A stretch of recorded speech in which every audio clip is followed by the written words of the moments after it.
다큐멘터리 역사를 찾아서 제331편 고려 첩장 불심 조조 어떤 문서인가. 때는 고려 원종 12년 서기론 1271년 1월 나는 근자에 귀국 몽골의 중서성에서 어떤 사람이 우리 고려에 둔전을 둘 것을 청하였다는 소문을 들었다. 그것이 사실인지 아닌지는 모르겠으나 나의 뜻을 분명히 밝히자면 우리 고려에 둔전을 설치하는 것은 불가한 일이다. 이것은 둔전을 한다는 명목을 걸고서 실제로는 우리 고려의 백성들을 해치려는 불순한 생각을 가진 자들이 청원을 한 것이 틀림없다. 만일 몽골 조정에서 이 자들의 말을 들어준다면 그들은 반드시 제멋대로 온갖 침해를 다할 것이요, 우리 고려의 인민들은 아마 살아남을 자가 없을 것이다. 우리 고려는 이미 황제의 명령을 받고 자재와 식량을 운반하는 사업을 지시하였으며 이미 여러 도에 권농사를 파견하여 몽골 주둔군의 군량을 조달하기 위해서 전력을 기울이고 있다. 그러니 중서성의 여러분들은 황제에게 잘 얘기해서 간사한 자들이 둔전 설치에 대하여 주청하는 것을 방지하여 주기를 바라는 바이다. 앞에서 소개한 내용은 고려의 국왕 원종이 몽골의 중앙관청인 중서성에 둔전에 관한 논의를 중단해달라고 요청한 서찰 내용의 일부입니다. 지난 시간 말미에 잠깐 언급했습니다만 둔전이란 군대가 주둔하고 있는 지역에서 군사들의 군량을 조달하고 주둔 경비를 충당하기 위해서 농사지을 토지를 설정하는 것을 일컫죠. 그러니까 몽골 측이 자기 나라 군대가 고려에 주둔하는 데 필요한 군량과 경비를 현지에서 직접 조달하기 위해서 둔전을 경략할 것을 논의했다는 것이고, 그 소식에 깜짝 놀란 원종이 둔전 경략을 주청한 자들은 불순한 생각을 가진 자들이니 논의 자체를 중단해달라고 요청한 것이죠. 그렇다면 고종이 중서성에 보낸 서찰에서 언급한 것처럼 고려에서의 둔전 경략을 제안한 세력이 고려인으로서 몽골에 귀부해간 불순한 사람들이었을까요? 그것은 아니었습니다. 어쨌든 원종이 중서성에 이러한 내용의 편지를 보내고 난 뒤에 몽골에서 사신이 왔지만 그 사신이 가져온 쿠빌라이의 조서에는 둔전에 관한 내용은 이런 반구도 언급되어 있지 않았습니다. 그 대신에 몽골에서는 역시 둔전 경략에 관한 반갑지 않은 소식들이 날아옵니다. 큰일 났습니다. 큰일이라니? 무슨 일인데 그러시오? 머지않아 몽골에서 농사지을 군인들이 대거 우리 고려로 몰려올 것이라고 합니다. 아니, 그게 무슨 소리요? 지금도 삼별초 토벌이니 뭐니 해서 온 나라의 몽골군 전진데 뭐요? 전쟁할 군인 말고 농사지을 군인이 또 따로 온다는 건 대체 무슨 소리요? 이는 이렇게 소식이 깜깜해서야원. 이번에 오게 될 군인들은 둔전에서 농사 짓는 일만 맡아서 할 병력들이라니까요. 그럼 소문만으로 떠돌던 그 둔전을 몽골 놈들이 정말로 우리 고려 땅에서 기어이 경략을 하기로 했단 말이오. 그렇다니까요. 지난번에 우리 폐하께서 중서성에 서찰을 보내서 둔전 운운하는 주청을 황제에게 올리지 말도록 경고를 했는데 어디 먹혀들어야 말이지요. 나라 살림을 삼별초 역적들이 모조리 쓸어 싣고서 남쪽으로 가버려서 관리들 녹봉도 제대로 못 주고 있는 형편이고, 게다가 지금 들어와 있는 몽골군의 군량을 대느라고 쥐어짜는 바람에 백성들이 못 살겠다고 앙우성인데 둔전으로 농토까지 바치고 나면 우린 어찌 살란 말인가? 농토만 뺏어갈 줄 아시오. 보나마나 둔전 경략하러 오는 몽골군의 군량을 또 우리에게 부담하라고 할 것이고, 농사 짓는 데에 소용되는 소를 끌어오너라, 시종자를 가져오너라, 가축에게 먹일 마초를 조달해라 따위로 난리 법석을 떨 것이 명약 관하예요. 폐하께 주청을 드려서 둔전 경략을 포기하도록 몽골에 국서를 보내시게 해야 합니다. 국서라면 지난번에도 보냈는데 아직 아무런 답장도 없질 않소. 지난번에는 중서성으로 보냈는데 이번에는 몽골 황제에게 직접 표문을 보내서 둔전 경략이 절대 불가하다고 아예 못을 박아야 합니다. 그럼 모두 편전으로 가서 우리의 뜻을 배하께 아뢰도록 합시다. 그럽시다. 이렇게 해서 원종은 장군 인공수 등을 몽골 측에 사신으로 보내서 다시 한번 둔전 경략 방침을 폐지하라고 요구합니다. 이번에는 황제 쿠빌라이에게 직접 표문을 전한 것이죠.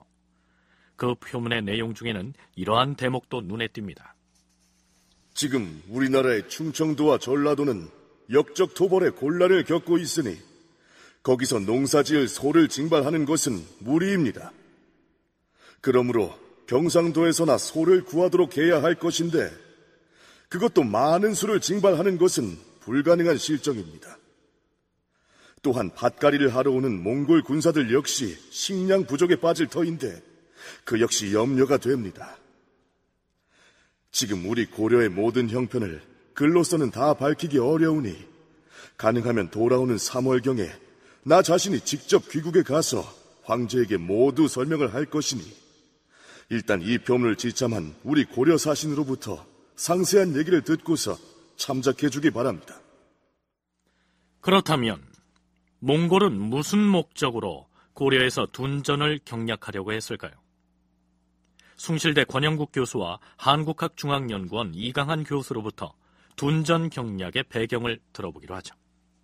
원종 7년부터 시작된 어떤 10여 차례 이상의 일본 초유가 실패하면서 이제 몽골은 본격적으로 일본 원정을 준비합니다. 그래서 원종 11년에는 이제 원정을 위한 군량 확보를 위해서 이제 둔전 경략사를 설치하고 또 12년부터 이제 본격적으로 둔전을 실시합니다. 둔전을 실시한 거는 본래 이제 몽골 같은 경우는 이제 정복지에 대해서 여러 가지 일들을 요구하는데 그 중에서 이제 군대나 군량의 지원을 요구하는데 당시 고려에 대해서도 이제 군량 지원을 요구했지만은 전쟁 후에 이제 피폐한 상황에서 제대로 이제 군량 보급이 어려우니까 아마 이제 보다 이제 장기적이고 안정적인 그런 대책으로 둔전 경략사 설치를 했던 것이 아닌가. 일본 정보를 위한 군량미 확보 차원에서 둔전 설치를 지시한 것으로 원 정부가 이렇게 많이 이해되고 있고 또 그것이 맞습니다. 근데 문제는 금주 지역, 김해 지역의 둔전 구축이 원 정부가 계획했던 만큼 잘 되지 않았던 것이 삼별초 때문이었거든요. 그래서 고려 지역 내에서의 원나라 둔전 경영은 오히려 김해 지역보다는 현재의 황해도 봉산 지역인 당시 서해도 봉주 지역이었습니다. 주로 거기에서 둔전 경영이 많이 이루어졌고 둔전 경작이 진행되었던 시기는 대체로 1270년대 초부터 1278년 몽골 병력이 일괄 철수할 때까지였던 것으로 보이고 있습니다. 몽골군의 고려 주둔 목적이 삼별초 토벌만이라면 여몽연합군이 진도의 삼별초 세력을 토평한 뒤에 몽골군은 본국으로 철수할 것이기 때문에 고려 땅에서 농사를 지어서 군량을 대구할 필요가 없어집니다. 그런데 아예 고려에 둔전을 설정하고 농사를 지어서 군량을 마련하겠다는 장기 계획을 세운다는 것은 장차 일본을 정벌하기 위한 예비 작업을 하는 것이다. 이러한 얘기죠. 그해 3월 고려 주둔 몽골군 사령관이었던 아해가 본국으로 소환되고 대신에 장수 흔도가 고려에 파견됐는데 그가 가져온 몽골 황제 쿠빌라이의 조서를 보면 아닌 게 아니라 둔전 경략의 목적이 어디에 있는지가 드러납니다. 제위, 일찍이 일본에 사신을 보내서 통요하였으나 일본이 완미하게 고집을 부리면서 문호를 열 생각을 하지 않는 듯하다. 그래서 좋은 말로 설득하기는 힘들게 됐다는 사실은 고려왕인 그대도 알고 있을 것이다.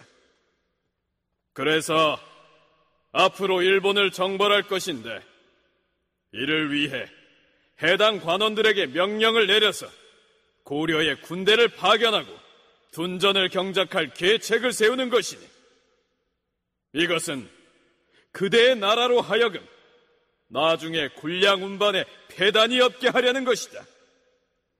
그러니 그대는 깊은 관심을 기울여서 짐의 계책을 도와 이 일이 성공되도록 해야 할 것이며 이것이 짐의 뜻에 부합하는 일임을 명심하도록 하라.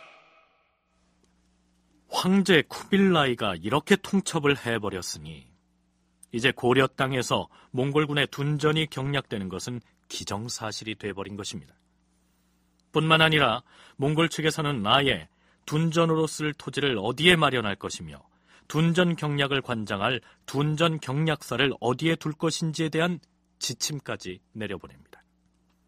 고려사의 기사는 이렇게 이어집니다. 또한 중서성에서 보낸 공문에 이르기를 황제의 지시를 받들어서 몽골 장수 흔도와 사추 등을 봉주 등지에 보내어 둔전 경략사를 설치하고 둔전을 경영하게 하였는데 소유해야 할 둔전과 소 6,000마리는 동경 등지에서 그 절반을 내고 나머지 3,000두는 경략사로 하여금 값을 받아 고려에 가서 사들이도록 하였다. 이외에 농기구 종자 등과 둔전에서 곡식을 거두어들이는 가을까지의 군량은 모두 고려에서 공급하여 부족함이 없게 하라라고 하였다. 몽골이 고려의 둔전을 경략하는 데 필요한 소가 6,000마리라고 적고 있습니다. 그중 3,000마리는 몽골의 동경에서 조달을 하겠지만 나머지는 고려에서 충당하겠다는 것인데요. 그렇다면 농우 6,000마리가 필요하다 했을 때 몽골군이 경략하려고 한 그 둔전은 면적이 얼마나 됐을까요? 이 대목에 대해서는 아직 학계에서도 연구 성과를 내지 못하고 있는데요. 전통시대의 농촌에서 자작농을 하는 경우 소 한 마리로도 충분히 경작이 가능하고 또한 그 소를 남에게 빌려주기도 했던 사실을 상기한다면 6,000마리로 벼농사를 짓는다고 할 때 그 농지 면적이 얼마나 됐을지 청취자 여러분께서도 나름대로 한번 계산을 해보시죠. 1270년 말에는 사실 원정부가 김해 지역, 한반도 남부의 둔전을 구축하는 것에 좀 더 신경 썼던 반면에 삼별초 같은 정황 때문에 어려울 거라고 예상이 되니까 결국 그 무게중심을 황해도 지역으로 옮기거든요. 근데 이 경상도에서는 금주, 김해만 후보지로 거론됐던 것과 달리 이 황해도에서는 이 당시 봉주뿐만 아니라 뭐 해주, 염주, 백주 같은 여타 주들이 많이 또 함께 운영이 됩니다. 그래서 지금 봉주 경략사 관할 둔전에 소 6,000마리가 간다고 되어 있긴 하지만 제 생각엔 아무래도 인근 여러 주에 분산 배치될 소들의 총합이 아닌가 싶습니다. 원종 12년 정월의 고려사 기사에 이러한 대목이 있었죠. 몽골 황제는 일본에 갈 국신사 조양피를 고려에 보내면서 홍다구 등에게 군사를 거느리고 가서 해상까지 그를 호송하게 하였다. 그리고 일본에 간 사신이 돌아올 때까지 홍다구와 군사들을 금주에 주둔하게 하고 거기에 소용되는 군량은 그 근처에서 구하도록 하였는데 그러니까 애당초 쿠빌라이의 생각은 금주, 즉 지금의 경상남도 김해 지역에 몽골군을 주둔하게 하면서 일본 침략을 위한 전진기지로 삼고 그 일대에서 둔전을 경략해 군량미를 마련하려고 했겠죠. 그런데 진도의 삼별초가 경상도의 남해안 지역을 공략하게 되니까 둔전 경략의 대상 지역을 지금의 황해도에 해당하는 봉주 일대로 정한 것이다. 이강한 교수의 견해가 그렇습니다.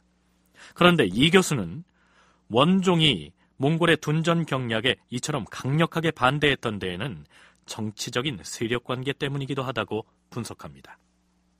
그 홍다구 세력, 요동 지역의 그 홍씨 일가가 정치 외교적으로 고려 정부에게는 굉장히 껄끄러운 상대일 수밖에 없습니다. 일단 먼저 그 이후 일이긴 하지만 홍중희라고 이 홍씨 일가 후손 중에 한 사람이 그 원정부에 직접 제소를 해가지고 고려의 지금 한반도에 지금 정동 행성이 설치가 되어 있지만 좀 미약하다.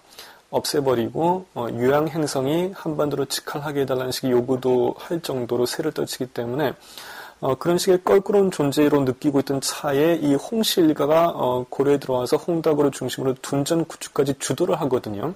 그렇게 되면 외교적으로 이제 적대 세력이 한반도 내에 경제적인 존재감까지 구축을 하게 된다는 것이기 때문에 그것 때문에라도 거부를 했을 것으로 생각이 됩니다.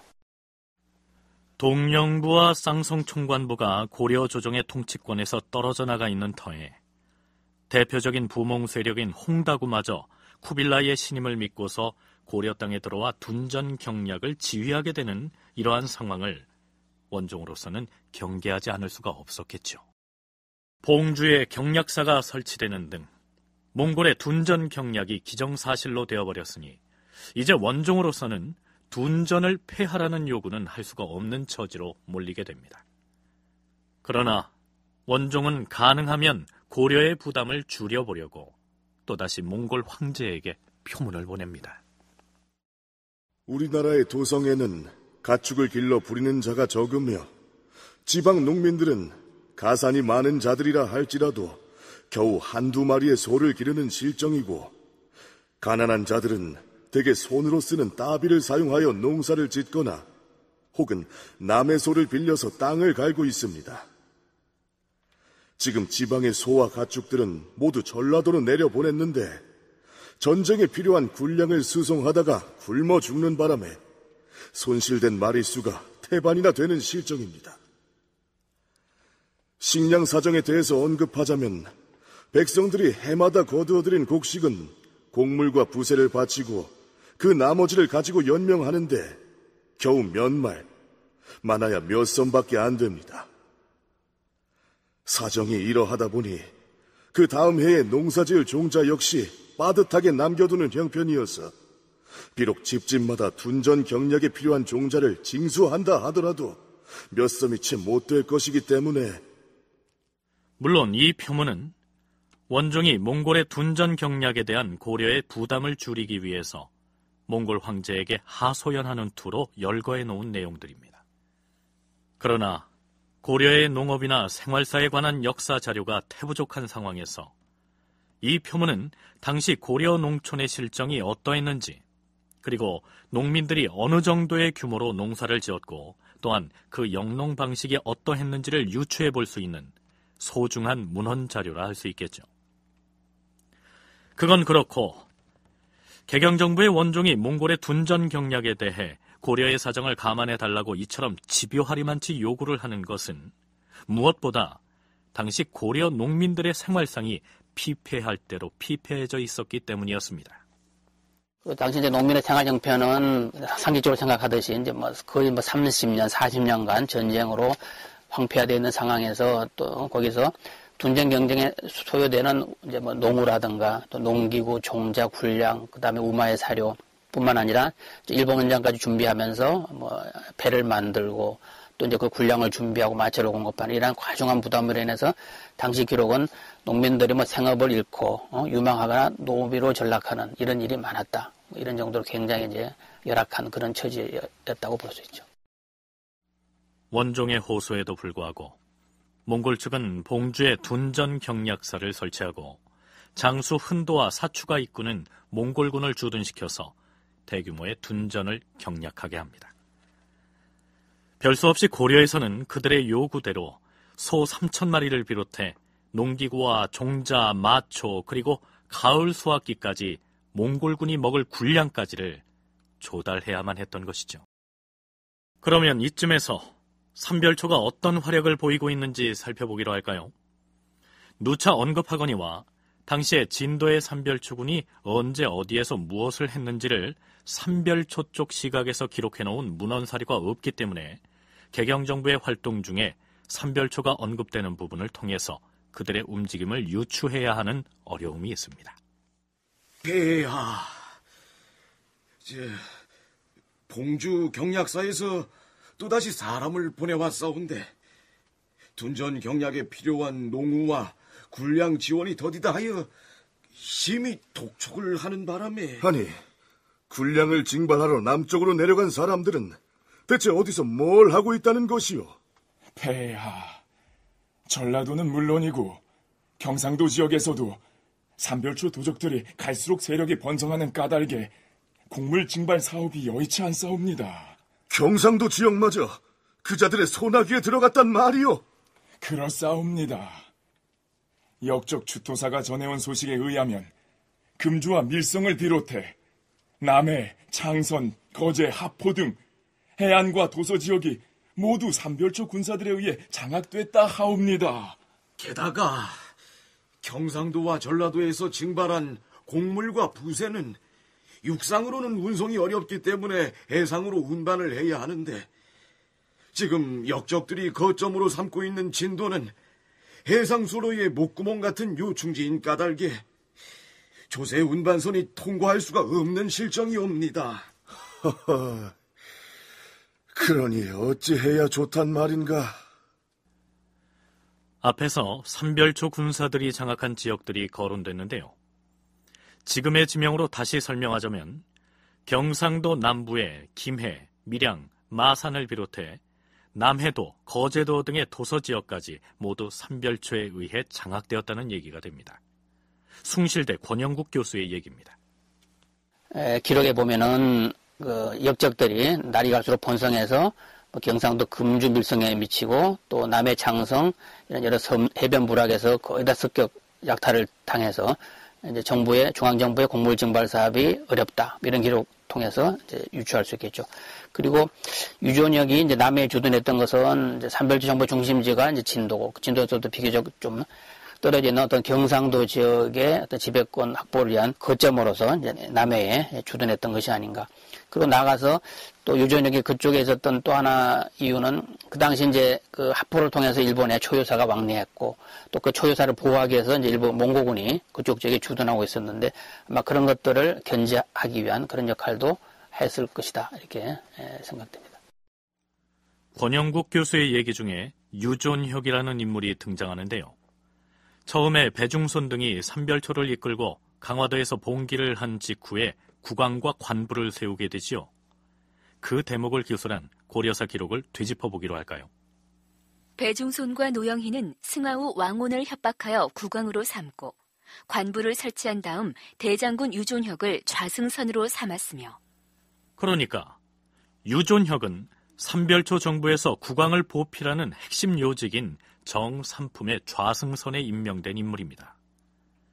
그런데 고려사 열전편의 배중손전을 보면 이런 대목이 나옵니다. 유존혁은 남해현에 근거를 두고 군사를 지휘하여 경상도 연해 지방을 노략질하였는데 진도 정부의 핵심 인물인 대장군 유존혁이 삼별초 정부의 본거지인 진도에 있지 않고 멀리 경상도의 남해도에 머무르고 있었다는 얘기가 됩니다.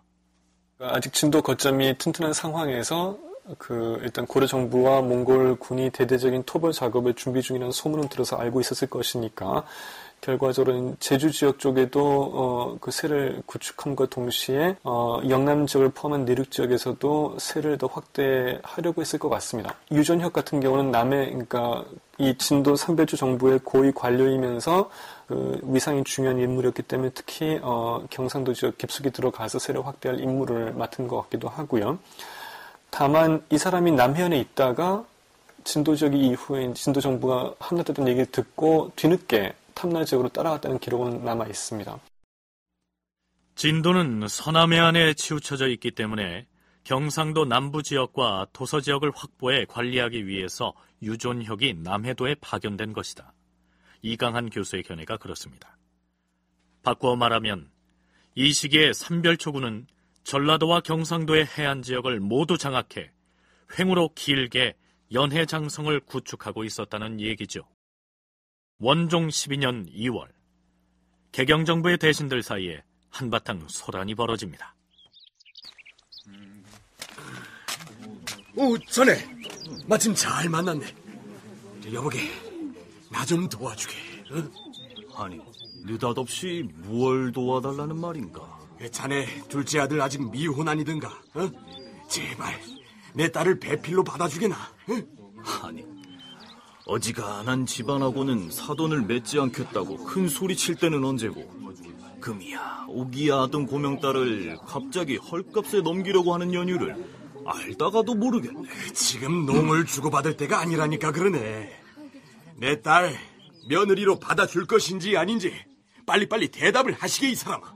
그 왜 이리 허겁지겁 서두르나? 그 사연부터나 좀 말해보게. 지금 몽골의 달타아가 자기 아들과 함께 개경에 와 있지 않은가? 그런데 이번에 고려의 처자를 며느리로 맞아들이겠다면서 얼굴이 고운 처자를 물색 중이라지 뭐야. 그것도 반드시 고려의 대신 가문하고 사돈을 맺겠다고 하니 이거 큰일이 아닌가? 옳거니. 그래서 딸 가진 문무 대신들이 사익감을 구하느라 야단들이었구만. 그래. 이럴 땐 아들만 가진 나 같은 사람이 상팔자네 그려. 그렇게 말할 게 아닐세. 자네 차남 내 사위로 줄 텐가 말 텐가? 응? 한 발 늦었네. 응? 내 아들놈은 그저께 추미런 부사가 황급히 찾아와서 이미 점치고 뒀다네. 나한테 7살짜리 막내 아들이 있긴 하네만. 이 사람! 지금 농을 주고받을 때가 아니라는데. 탈타가 제 아들을 위하여 며느리를 구하는데 대신들의 가문에서만 구하려고 하였다. 그래서 딸 가진 자들이 두려워서 서로 앞다퉈 사위를 맞으려고 하였다. 그러자 조정에서는 대신 2-3명의 이름을 적어주고서 탈타하로 하여금 간택하게 하였다. 탈타하는 몽골 황제를 대신해서 고려에 와 있는 다루가치입니다. 얼마 뒤 원나라가 개국해 이른바 본격적인 원간섭기에 접어들면 고려와 몽골 사이에 통혼 사례가 적잖게 나타나고 혹은 고려의 처녀들이 몽골의 공녀로 바쳐지기도 하며 그 중에는 원나라의 황후가 되는 여자도 생겨나지요. 어찌됐든 고려에 와 있는 몽골인들 중에서는 가장 벼슬이 높은 다루가치와 사돈 관계를 맺어둔다면 든든한 정치 권력을 배후에 두는 셈이 될 터인데 이 시기에 고려 대신들은 어째서 그에게 딸을 출가시키지 않으려고 그 소동을 벌였던 것일까요? 권영국 교수는 그 배경을 이렇게 설명합니다. 고려 사회는 철저하게 이제 문신귀족 중심의 이제 문벌 귀족 사회였죠. 그러나 이제 그런 사회가 이제 무신 정권 이후 이제 많은 좀 변화를 겪죠. 그런 초기에 문벌 귀족 사회가 이제 무너지는 그런 변화가 있었지만 그러나 이제 귀족 상호 간에 서로 이렇게 폐쇄적인 통합권을 형성해서 자신들의 그런 독점적인 지위를 유지해 나가는 그러한 이제 귀족제 사회였죠. 근데 이러한 이제 엄격한 이러한 이제 신분제 사회에서 당시 아무리 이제 몽고의 권력층이라 하더라도 본국을 떠나서 타국행 몽고로 가야 하는 이런 이민족과의 혼인은 당시 귀족층 입장에서 보면 쉽게 수용하기 어렵게 실제 이제 기록에도 본국을 떠나서 타국에 가야 하는 그런 것 때문에 적극적으로 만류하는 그런 기록도 보이고요. 그런데 이강한 교수는 이때 탈타의 경우가 몽골의 고위 관료가 고려의 귀족과 사돈 관계를 맺는 첫 케이스였기 때문에 고려의 대신들이 너도 나도 그를 기피했을 것이라고 분석합니다. 다루가치와의 통혼이 자기한테 유리할 것으로 생각을 할 법도 했는데 왜 이걸 기피했을까? 그것이 의아해 보이기도 하지만 또 한편으로는 그 원 고위 관료와의 통혼을 통해서 고려 관료가 고려 내에서 어떤 특별한 위상을 갖게 된다든지 아니면 원 내에서 특별한 위상을 인정받게 될 수 있는 어떤 정치적인 메커니즘이 아직 형성되지 않았던 시기인 것 같습니다. 이후 출묘령 때만 하더라도 원 관료 아한마가 고려 정부에게 여식을 요청해 오니까 흔쾌히 딸을 주고, 근데 이제 이 원 재상 아한마가 너무 높은 고위 관료의 딸이 아니란 이유로 거부를 하니까 또 새로 구해주는 등 대단히 적극적으로 나서거든요. 아마도 몽골 사람이 북방에서 온 이종족인데다 전쟁을 겪으면서 형성된 몽골인의 야만성에 대한 선입견도 일부 작용했겠죠.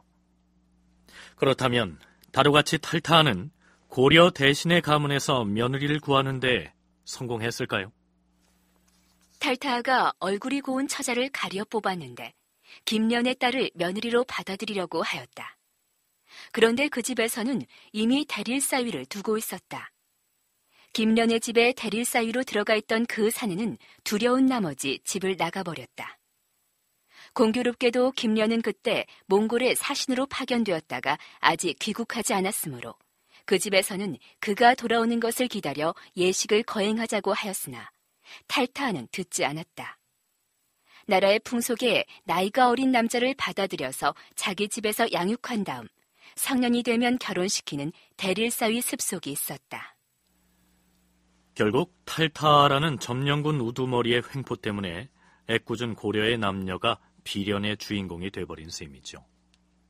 그러나 점령국에서 온 다루가치의 위세를 유감없이 과시했던 탈타도 자신에 대한 고려의 인심이 좋지 않다는 사실을 인식하고서 신변에 위협을 가해올지 몰라 두려워했던 모양입니다. 고려서 세가편의 다음 기사를 들어보시죠. 어떤 사람이 다루가치 탈타에게 일러 바치기를 우리나라 풍속에 4월 8일에는 관등놀이를 하는데 내가 가만히 엿들은 바에 의하면 누군가가 이 기회를 틈타서 반란을 일으키려고 한다라고 하였다. 탈타하는 그 말을 믿고 집을 나가 성 밖으로 가서는 며칠 동안이나 돌아오지 않았다. 1271년 2월 10일 몽골 조정. 황제 폐하, 고려에 파견한 적자들이 비밀리에 알아온 바에 의하면 지금 반란군이 운거하고 있는 진도에는 남은 양식이 곧 통이 날 것이라 하옵니다. 지금이 기회이옵니다. 그들의 약세를 틈타서 공격을 감행하는 것이 좋을 듯 하옵니다. 아직은 때가 아닐 것이다.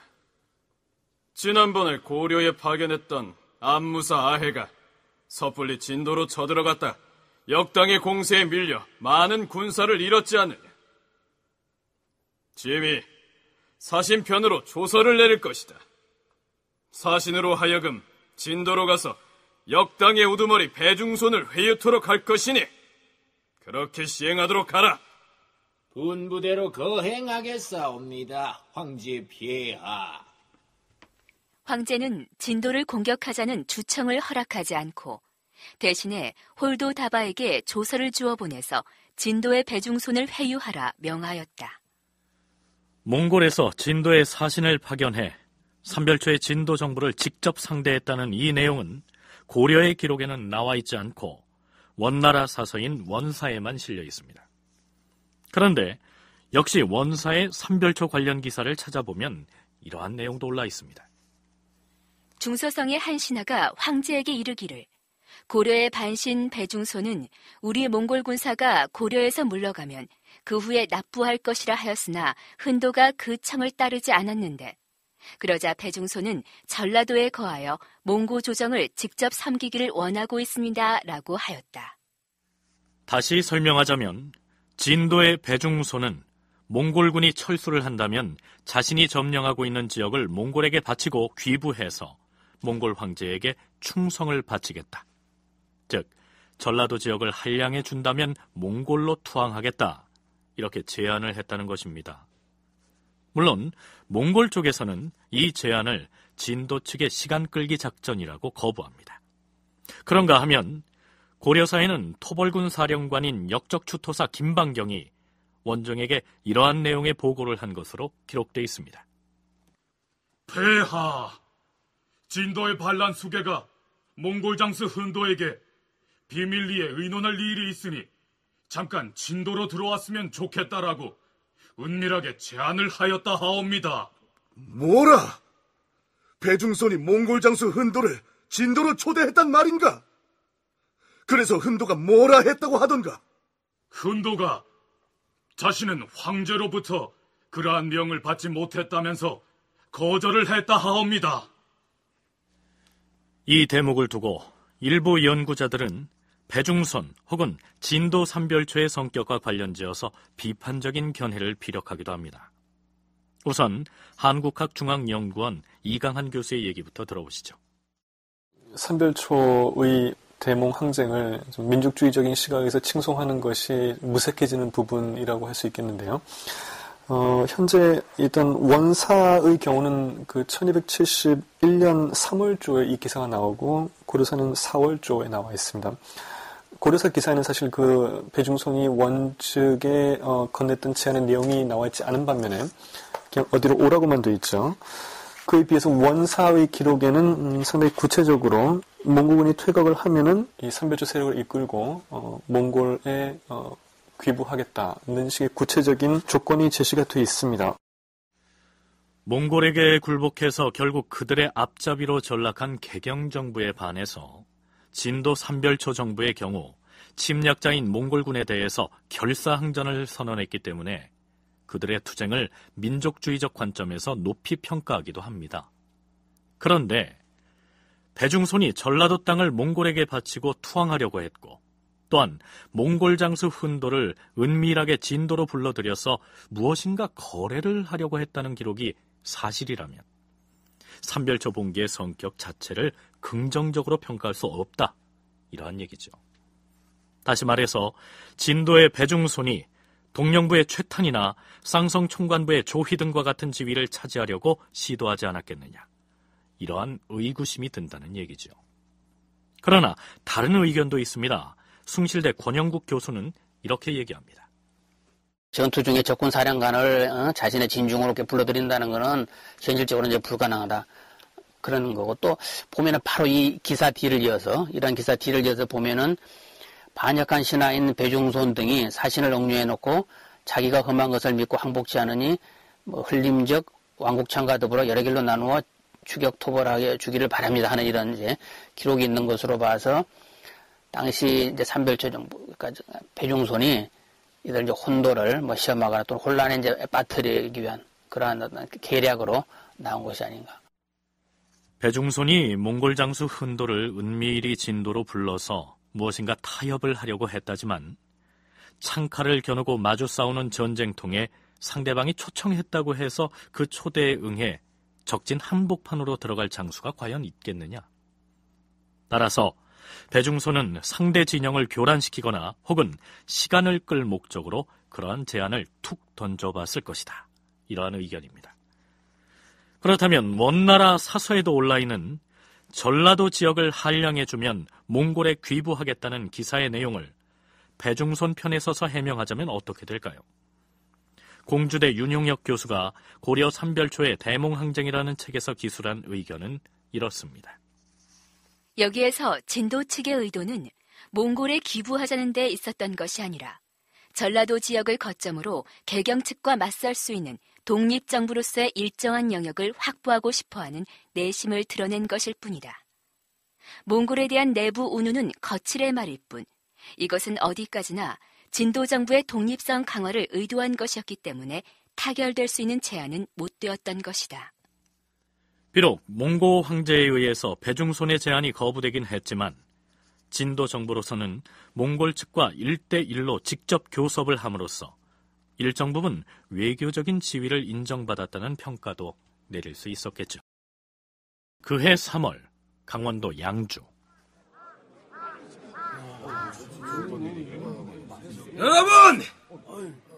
집집마다 끼니를 이을 수 없어서 굶어 죽는 사람들이 속출하는 형편인데 조정에선 하루가 멀다 하고 장정들을 부역에 나오라고 성화를 하고 군량미 징발이다 둔전의 시종자 징발이다 해서 나달 하나까지 다 훑어가는 형국입니다.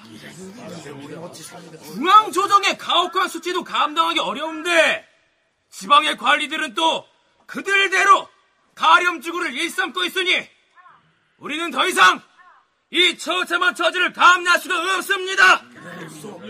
자, 우선 이 고을의 수령과 아전들부터 잡아 죽여버립시다. 자, 모두들 관하로 갑시다.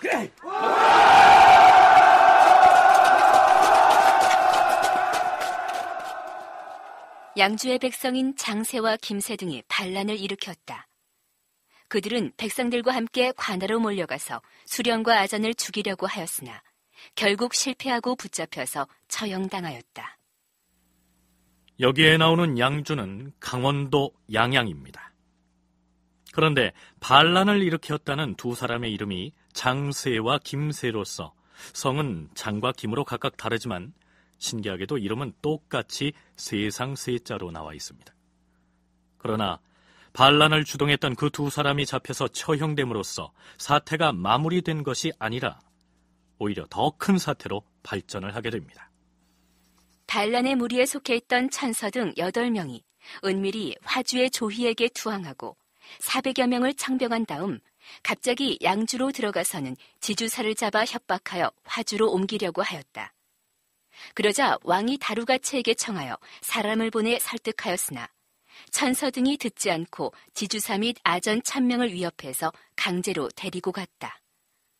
양주민들이 죽이려고 했던 대상들이 이제 수령, 아전, 선비들, 일반적으로 이제 지방관에 해당되는 자들이죠. 그래서 다른 어떤 지방에서의 봉기들하고 마찬가지로 이 시기 이제 가장 지방민들의 가장 불만, 애로사항은 어떤 가혹한 어떤 수치, 또 게다가 지방 간의 어떤 개인적인 수탈 이런 것들, 그러니까 아마 이런 것들에 대한 이제 저항으로 그렇게 보이고요. 그다음에 이들이 바로 이제 북쪽에 있는 이쪽 이제 화주, 그러니까 쌍성 총관부 지역으로 투항하려고 했던 것은 이쪽뿐만 아니라 이제 서경이라든가 또 그 후에 보면은 요양 심양 지역으로 이제 많은 그 고려의 주민들이 그쪽으로 이제 이동해 가는데 그거는 우리 쪽보다 그쪽의 부담이 훨씬 적기 때문에 구체적으로 이제 그쪽의 부담이 우리와 비교해서 어느 정도 적은지 이런 것까지는 아직 밝혀져 있지 않지만은 다시 설명을 하자면 양주에서 반란을 주동했던 장세와 김세는 붙잡혀서 처형이 됐지만 그 무리 중에서 천설을 비롯한 8명이 쌍성 총관부가 있던 화주,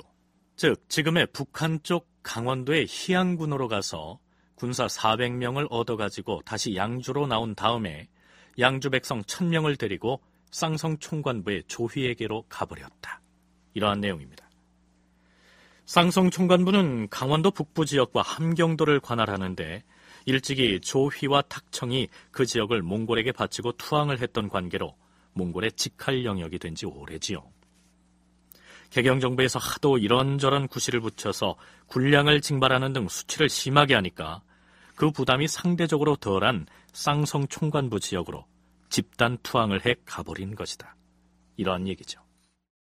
조 씨와 탁 씨가 두 일가가 쌍성 총관부를 지배하고 있었는데 일단 조 씨에게 투항을 했다는 점에서 주목이 되는 기사라고 할 수 있겠고, 그리고 이런 식의 분쟁이 발생할 때 아까도 탈타 같은 경우처럼 다루가치들이 일종의 세 균형을 유지하려는 노력을 많이 보이는데 몽골 쪽이나 또 이제 몽골 쪽의 투항을 준비하는 고려인들이 그 말을 들을 리가 없었겠죠. 일단은 지금 현재 이 시점에서도 쌍성 총관부의 세력이 여전히 강했다는 걸 보여주는 정황이라고 평가할 수 있겠습니다. 국왕인 원종이 몽골 다루가치의 결제를 바꿔서 쌍성 총관부로 넘어간 1000명의 백성을 돌려달라고 했으나 쌍성 총관부에서는 보기 좋게 거절을 해버렸으니 이 시기 서북면 지역의 동령부와 더불어서 동북면의 쌍성 총관부가 개경정부 못지않게 그 세가 강했다. 이렇게 해석할 수 있겠죠. 자, 이제부터는 지금으로부터 32년 전인 1979년 4월 17일에 뉴스 한 토막을 들어보시겠습니다. 고려 원종 때 강화도에서 봉기하여 진도로 천도하였던 삼별초 정부가 단순한 사병 집단이 아니라 나름으로 고려의 정통성을 표방한 국가 형태였음을 입증할 만한 문서가 발견돼 학계에 비상한 관심을 불러일으키고 있습니다. 이 사료는 고려 첩장 불심조조라는 문서인데 2년 전인 77년도에 일본 동경대학의 사료 편찬소에 보관돼 있던 문서들을 정리하는 과정에서 발견되었습니다. 1977년에 연구보고서가 발표된 바 있으나 이번에 중앙일보의 보도로 문서의 구체적인 내용이 우리나라에 처음으로 소개된 것입니다. 이 문서는 진도의 삼별초 정부가 일본에게 동경대학 사료 편찬소에서 발견되었다는 이 문서의 공식 명칭은 고려 첩장 불심조조입니다. 굳이 우리말로 해석을 하자면 고려에서 보낸 첩장 중에서 이해가 안 되는 몇몇 사항들 정도로 풀이할 수 있을 것입니다. 우리말로 풀이를 해봐도 여전히 이해가 안 되지요. 그렇다면 고려시대 당시로 돌아가 볼까요? 서기 1271년 9월 2일 고려에서 날아온 첩장 한 통이 카마쿠라 막부를 거쳐 일본 조정에 접수됩니다. 문서 수발을 담당하는 관리들이 무슨 문서인지 일단 살펴봤겠지요. 고려에서 온 첩장인데 무슨 내용인가?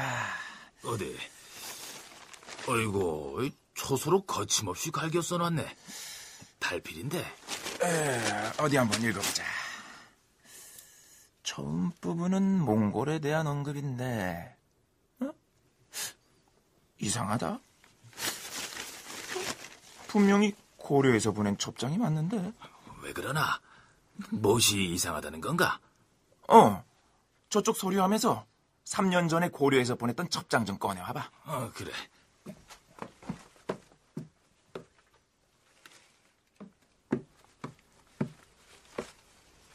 자, 여기 있네. 자, 두 첩장의 내용을 비교해보자고.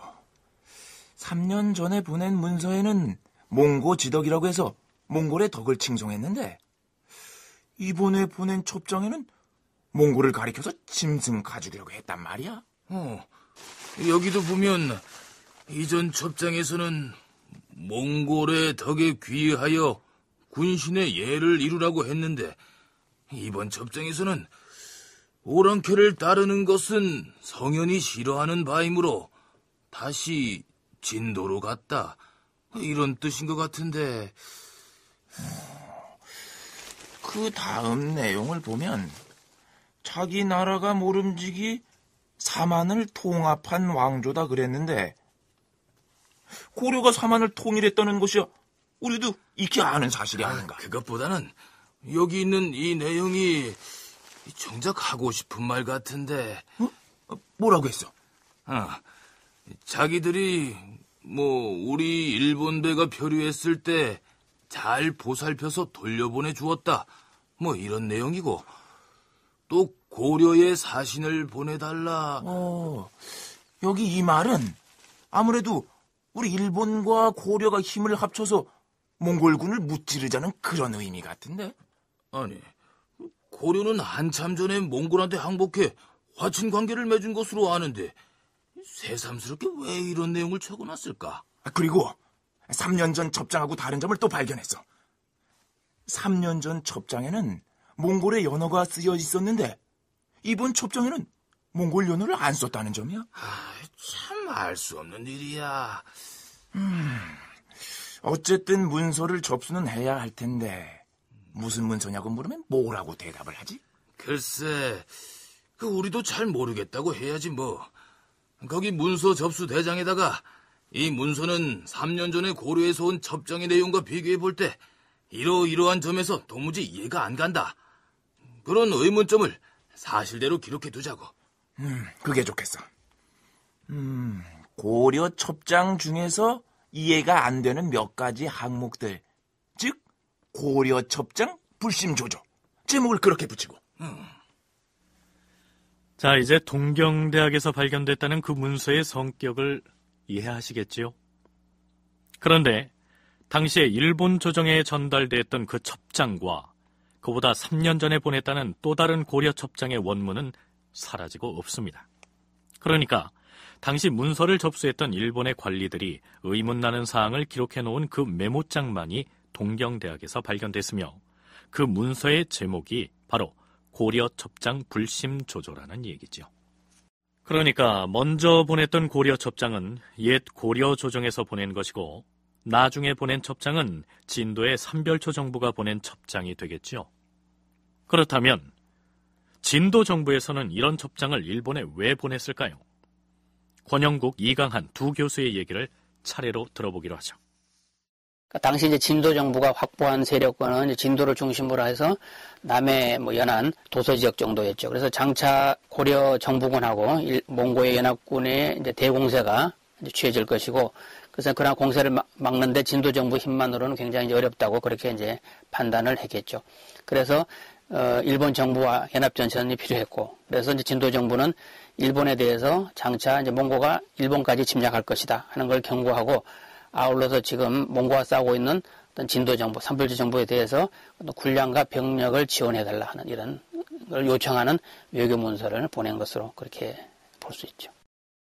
삼별초 쪽에서 일본에 이 문서를 보냈던 것은 일단 진도 정권 함락 직전이었던 것 같고요. 일단 대규모 토벌 작전이 전개될 것을 알고 위기의식에서 이것을 급하게 보낸 것으로 생각이 되는데, 대체적인 내용은 일단 먼저 몽골 정부와 그 다음에 이제 몽골 정부와 화친을 맺은 고려 정부를 비판을 먼저 하고, 그 다음에 일본과 고려가 원래 사이가 좋지 않았느냐 그걸 상기시킨 다음에 몽골이 장차 일본을 침공할지 모르니 대비가 필요한데 우리가 마침 몽골과 지금 대적 중이다.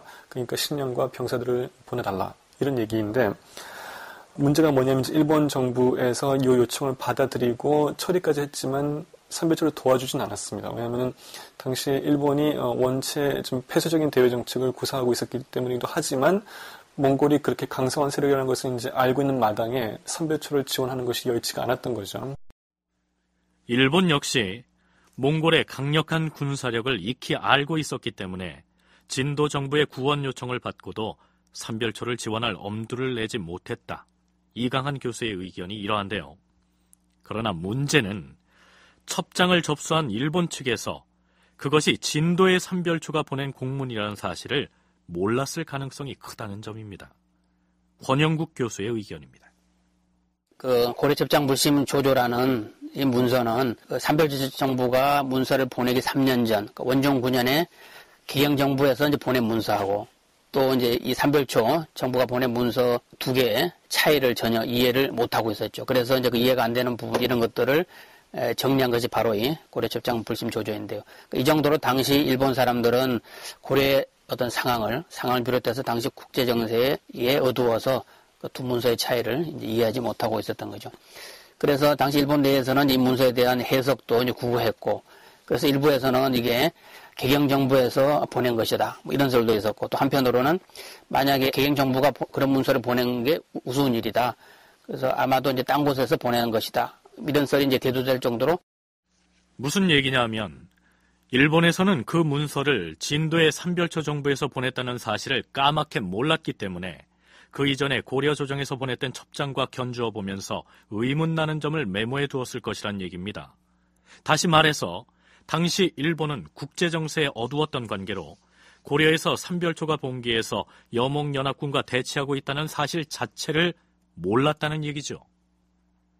그러한 상황에서 진도 정부로부터 첩장이 날라오자 그 내용을 3년 전에 개경정부가 보냈던 첩장과 비교해보면서 첩장의 내용이 왜 그렇게 다른지 그 수수께끼를 풀지 못하고 메모로 남겨두었다. 이러한 얘기입니다. 고려 첩장 불심 조조라는 이 문건을 통해서 또 하나 알 수 있는 점은 진도의 삼별초 정부 역시 국호를 고려로 썼다는 사실입니다. 자신들이 고려의 왕통을 계승한 진정한 고려의 정부다 라는 점을 대외적으로 내보인 것이죠. 그랬기 때문에 일본에서 그 문서를 고려 첩장이라고 메모했을 것 아니겠습니까?